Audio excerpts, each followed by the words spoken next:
প্রিয় শিক্ষার্থীবৃন্দ, আসসালামু আলাইকুম। জাতীয় বিশ্ববিদ্যালয়ের ডিগ্রি প্রথম বর্ষের বিবিএ ইসলামের ইতিহাস ও সংস্কৃতি প্রথম পত্র অর্থাৎ মুসলমানদের রাজনৈতিক ও সাংস্কৃতিক ইতিহাস নিয়ে মূলত আজকে আপনাদের সামনে আমি উপস্থিত হয়েছি। আপনারা যারা 2025 সালে এই মুহূর্তে ডিগ্রি প্রথম বর্ষে রয়েছেন, আপনাদের ফাইনাল পরীক্ষাটি এবছরের শেষে বা সামনের বছরের শুরুতে হতে পারে। আপনাদের এই মুহূর্তে কলেজগুলোতে নির্বাচনী পরীক্ষা চলছে। আমি আজকে আপনাদেরকে কিছু সাজেশন দেব আগামী ফাইনাল পরীক্ষার জন্য। তবে ক বিভাগ নয়, শুধু খ এবং ঘ বিভাগ। তবে ক বিভাগের জন্য আপনাদেরকে আমি 10-12টি প্রশ্ন আলোচনা করব। এর মধ্যে প্রথম যে প্রশ্নটি আছে সেটি হচ্ছে ক বিভাগের, আরবের শেক্সপিয়ার বলা হয় কাকে? উত্তর হবে ইমরুল কায়েসকে। 2 নাম্বার হচ্ছে মোহাম্মদ শব্দের অর্থ কি? মোহাম্মদ শব্দের অর্থ হলো প্রশংসনীয়। তারপরে হচ্ছে কোরাইশ এর অপর নাম কি? কোরাইশ এর অপর নাম হচ্ছে ব্যবসায়ী গোষ্ঠী বা বণিক গোষ্ঠী। তারপরে আছে হচ্ছে মদিনার পূর্ব নাম কি? মদিনার পূর্ব নাম হচ্ছে ইয়াসরিব। মহানবী সাল্লাল্লাহু আলাইহি সাল্লাম কখন বিদায় হজের ভাষণ প্রদান করেছিলেন? উত্তর হবে হচ্ছে 632 খ্রিস্টাব্দে। আরব জাতীয়তাবাদের জনক বলা হয় কাকে? উত্তর হবে সতী আল হুসরি। সতী আল হুসরি। তারপরে আছে হচ্ছে জুন্নুরাইন কাকে বলা হয়? জুন্নুরাইন বলা হয় হচ্ছে হযরত ওসমান রাদিয়াল্লাহুকে, কারণ তিনি মুহাম্মদ সাল্লাল্লাহু আলাইহি সাল্লামের দুইজন মেয়েকে বিবাহ করেছিলেন। দিওয়ান আল বারিদ কি? দিওয়ান আল বারিদ হলো ডাক ব্যবস্থা। তারপরে আছে হচ্ছে উমাইয়া বংশের প্রতিষ্ঠাতাকে? উমাইয়া বংশের প্রতিষ্ঠা হলো আমিরে মুয়াবিয়া। তারপরে আছে হচ্ছে কুব্বাতুস সাখরা কে নির্মাণ করেন? কুব্বাতুস সাখরা নির্মাণ করেন হচ্ছে উমাইয়া খলিফা আব্দুল মালিক। মুসাইলামা কে ছিলেন? মুসাইলামা ছিলেন হচ্ছে একজন ভণ্ড নবী। এবং হাজরে আসওয়াদ কি ছিল? হাজরে আসওয়াদ ছিল হচ্ছে একটি পবিত্র পাথর। এখান থেকে আপনাদের নির্বাচনী পরীক্ষা এবং ফাইনাল পরীক্ষায় 2 থেকে 3টি প্রশ্ন কমন আসতে পারে। এবার আসে হচ্ছে আপনাদের খ বিভাগ। এই খ বিভাগের ক্ষেত্রে এখন আপনাদেরকে আমি 8টি প্রশ্ন বলবো এবং আলোচনা করে দেওয়ার চেষ্টা করব। খ বিভাগের প্রথম প্রশ্নটি হচ্ছে আইয়ামে জাহেলিয়া বলতে কি? এর মূল কথাটা হলো, আপনার পরীক্ষায় ডিটেলস লিখবেন, তবে মূল কথাটা হলো আইয়ামে জাহেলিয়া হচ্ছে হযরত মুহাম্মদ সাল্লাল্লাহু আলাইহি সাল্লামের জন্মের পূর্বের 100 থেকে 150 বছর পূর্বের সময়কালকে বলা হয় হচ্ছে আইয়ামে জাহেলিয়া। এই আইয়ামে জাহেলিয়া যুগে মূলত আর্থ সামাজিক, রাজনৈতিক, অর্থনৈতিক সকল দিক দিয়ে সামাজিক একটা অরাজকতা ছিল। অর্থাৎ মেয়েদের অধিকার ছিল না, তারপরে দাস দাসীদের অধিকার ছিল না, সমাজে কোনো আইন শৃঙ্খলা ছিল না, অরাজকতা ছিল, চুরি ডাকাতি ঘুষ মদ গাঁজা, সুদের ব্যবসা, ব্যভিচার, জেনা, এগুলোই ছিল সমাজের মূল উপযোগ্য বিষয়। এরপরে আছে হচ্ছে সেমিটিক জাতির পরিচয় দাও।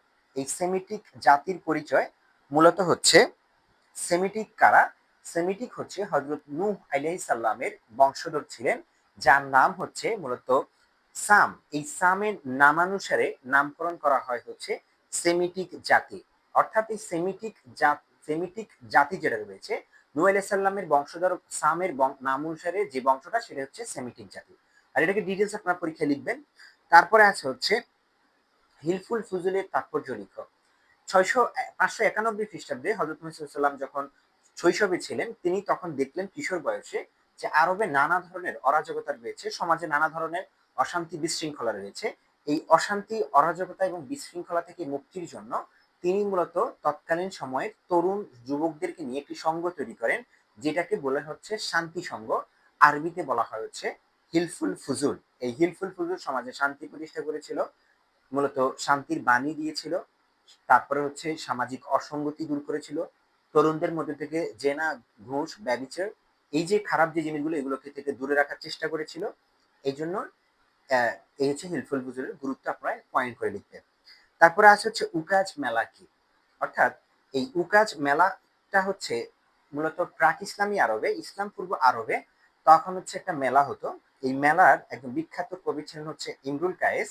আর এখানে সবাই কবিতা লিখে এই উকাজ মেলায় ঝুলিয়ে রাখতো এবং সেখানে সপ্ত ঝুলন্ত কবিতা আহ, থেকে কবিতা নামে একটি কবিতা লিখেছ এবং এই কবিতার অন্যতম একটি এই কবিতাকে বলা হচ্ছে সাবা মুআল্লাক আরবিতে, যেটাকে বাংলায় বলা হচ্ছে সপ্ত ঝুলন্ত কবিতা।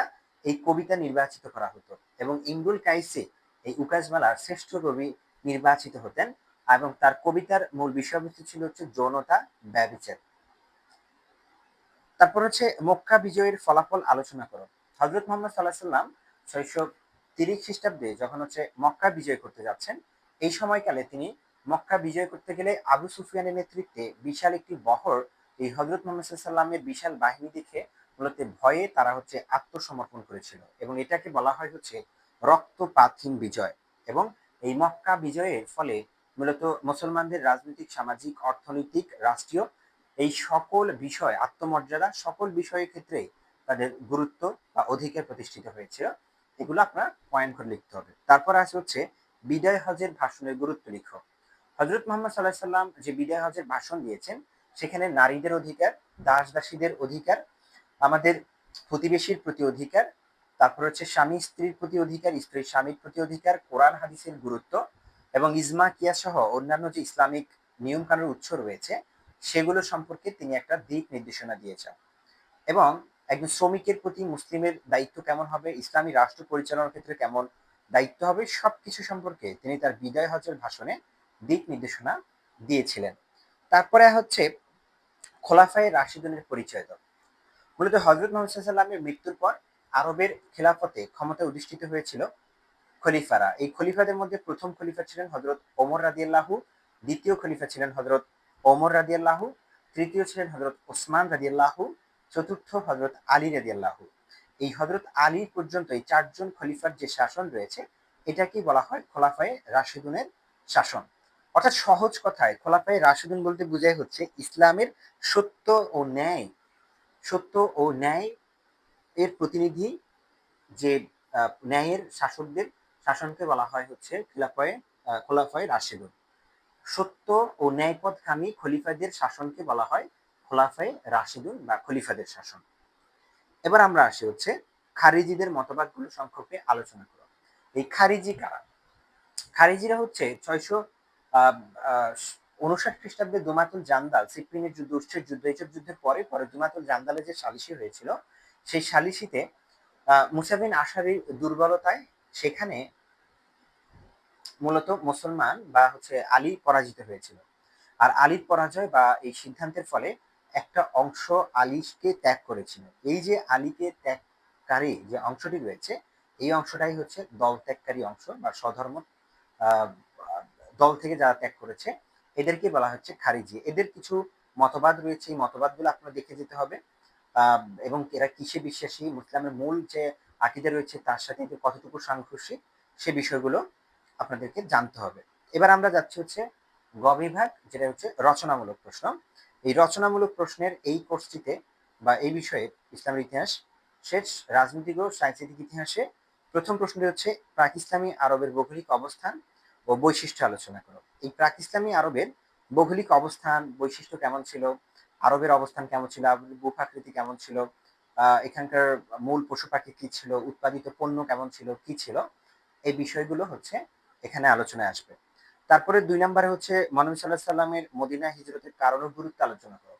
অর্থাৎ মুহাম্মদ সাল্লাল্লাহু আলাইহি সাল্লাম যে মক্কা থেকে মদিনা হিজরত করেছেন 622 খ্রিস্টাব্দে, এই হিজরত করার মূল কারণ কি ছিল এবং কারণ হিজরত করার পরে কোন কোন সমস্যাগুলো থেকে মুসলমানরা মুক্তি পেয়েছিল এবং কি ধরনের মুসলমানদের মুক্তি এসেছিল, কি ধরনের সফলতা এসেছিল, এই সব কিছু হচ্ছে এই প্রশ্নটিতে আপনাদেরকে আলোচনা করতে হবে। তার পরের প্রশ্নটি আছে মদিনা সনদ।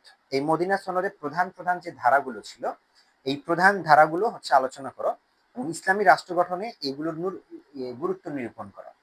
অর্থাৎ মদিনা সনদের যে গুরুত্বগুলো রয়েছে, ধারাগুলো রয়েছে, এগুলো একটি প্রকৃত এবং আদর্শবান ইসলামী রাষ্ট্র প্রতিষ্ঠার ক্ষেত্রে কতটুকু ভূমিকা রাখতে পারে সে সম্পর্কে আলোচনা করার জন্য বলা হয়েছে এই প্রশ্নটিতে। তারপর আছে হজরত আবু বকরকে ইসলামের ত্রাণকর্তা বলা হয় কেন? আমরা জানি হজরত মোহাম্মদ সাল্লাহ সাল্লামের মৃত্যুর পর ভারতীয় মৃত্যুর পর আরবের মৃত্যুর পর আমরা জানি যে ইসলামী শাসন ব্যবস্থায় মূলত খিলাফত প্রথা চলে আসে এবং হযরত আবু বকর রাদিয়াল্লাহু প্রথম যখন খেলাফতে অধিষ্ঠিত হয়েছিলেন তখন দেখা যাচ্ছে একটা অংশ তার বিরুদ্ধে করার শুরু করে দেয়, ইসলামেরই একটা অংশ, এবং এরাই হচ্ছে আমাদের স্বধর্ম ত্যাগকারী। এই স্বধর্ম ত্যাগকারীদের বিরুদ্ধে তিনি একটা যুদ্ধ পরিচালনা করেছিলেন যেটাকে বলা হয় রিদ্দার যুদ্ধ। আর এই রিদ্দার যুদ্ধ থেকে পরিচালনা করে তাদেরকে পরাজিত করে ইসলামকে নতুন করে পুনর্জাগরণ করা, প্রাণ দেওয়া, সেজন্য তাকে বলা হচ্ছে ইসলামের ত্রাণকর্তা, যেটাকে ইংরেজিতে বলা হয় সেভিয়ার অফ ইসলাম, অর্থাৎ ইনি ইসলামের ত্রাণকর্তা হযরত আবু বকর রাদিয়াল্লাহু। এবার আসা হচ্ছে হযরত আলী ও মুয়াবিয়ার মধ্যে সংঘটিত সংঘর্ষের কারণ ও ফলাফল সম্পর্কে আলোচনা করো। মূলত আমরা জানি যে আলী রাদিয়াল্লাহুর সময় এখানে সিফিনের যুদ্ধ হয়েছে, উষ্ট্রের যুদ্ধ হয়েছে। এগুলো হচ্ছে ইসলামের প্রথম গৃহযুদ্ধগুলো। এই গৃহযুদ্ধগুলোর ফলাফল হিসেবে আমরা জানি পরবর্তী দুমাতুল জান্দালের মাধ্যমে মুয়াবিয়া এবং হচ্ছে আলীর মধ্যে সংঘর্ষের শেষ পর্যায়ে মুয়াবিয়া ক্ষমতা দখল করে নেয় এবং আমাদের খিলাফতের সর্বশেষ খলিফা রয়ে যান হচ্ছে আলী রাদিয়াল্লাহু। তো এই যে ওনাদের দুইজনের মধ্যে যে সংঘর্ষগুলো, এগুলোর কারণ কি ছিল, ক্ষমতার দ্বন্দ্ব নিয়ে না অন্য কিছু, এবং এগুলোর ফলে ফলাফল কি ছিল, এগুলোর সেগুলো সম্পর্কে আপনাদের আলোচনা করতে হবে এই প্রশ্নটিতে। এবং শাসক হিসেবে হযরত মুয়াবিয়া রাদিয়াল্লাহুর কৃতিত্ব মূল্যায়ন করা, অর্থাৎ 661-তে উমাইয়া খলিফার প্রথম খলিফার প্রতিষ্ঠাতা খলিফা হিসেবে মুয়াবিয়া যখন ক্ষমতায় অধিষ্ঠিত হয়েছিলেন, অধিষ্ঠিত হওয়ার পরে তিনি কি ধরনের পরিবর্তন নিয়ে এসেছেন, যেমন ডাক ব্যবস্থা, নৌবাহিনী গঠন করেন, সামরিক যাতায়াত, এরকম সকল ক্ষেত্রে তিনি কিছু পরিবর্তন নিয়ে এসেছিলেন। এই যে তার কৃতিত্বগুলো, এগুলো হচ্ছে বিস্তারিত করে লিখতে হবে, পয়েন্ট পয়েন্ট করে আপনারা এটা পড়ে যেতে হবে। তারপরে দুইটা প্রশ্ন আছে খুবই সহজ, এগুলো আপনারা একেবারে ছোটবেলা থেকে যারা ইসলাম শিক্ষা পড়ে আসছেন, ইসলাম স্টাডিজ, তারা পারার কথা। জাকাতের আর্থ সামাজিক গুরুত্ব নিরূপণ করা, অর্থাৎ জাকাত দেওয়ার ফলে ইসলামের যে বৈষম্যগুলো থাকে গরিব ধনী, এটা কিরকম ভাবে সাপোর্ট করে এবং এরপরে কি কি পরিবর্তন, এটা গুরুত্বটা কি সহজ কথায়, এগুলো সম্পর্কে আপনাদের একটু আলোচনা করতে হবে। তারপরে আছে হচ্ছে ইসলামে হজের গুরুত্ব বিশ্লেষণ করা, অর্থাৎ ইসলামের হজ করার ফলে কি কি পরিবর্তন হয়, এটার গুরুত্ব কি, এটার পজিটিভ জিনিস কি কি হয়, এগুলো সম্পর্কে আমাদেরকে লিখতে হবে। এবং এটাই হচ্ছে আমাদের আজকের প্রশ্ন। এখান থেকে আপনাদের মোটামুটি ফাইনালে সংক্ষিপ্ত এবং রচনামূলক থেকে কমন আসার সম্ভাবনা আছে, নির্বাচনী পরীক্ষাও আসতে পারে, নির্বাচনী পরীক্ষায় ম্যাক্সিমাম আসতে পারে, এবং হচ্ছে ক বিভাগের ক্ষেত্রে যে প্রশ্নগুলো বললাম এগুলো আপনাদের নির্বাচনী পরীক্ষা ফাইনাল পরীক্ষায় আসতে পারে, তবে পুরোপুরি আসবে কিনা সেটা বলতে পারছি না ক বিভাগেরটা, তবে সংক্ষিপ্ত এবং রচনামূলক আসবে কিছু মোটামুটি। তো প্রিয় শিক্ষার্থীরা, সারা বাংলাদেশের জাতীয় বিশ্ববিদ্যালয়ের ডিগ্রি প্রথম বর্ষের যে যারা শিক্ষার্থী রয়েছেন, আপনাদের স্বাধীন বাংলাদেশের অভ্যুদয়ের যে ইতিহাস কোর্সটি রয়েছে সেটারও ভিডিও ক্লাস আমার এই চ্যানেলে রয়েছে। আপনার প্লে লিস্টে গেলে প্লে লিস্টের নিচে গিয়ে দেখবেন স্বাধীন বাংলাদেশের অভ্যুদয়ের ইতিহাস লেখা আছে 211 এবং 501।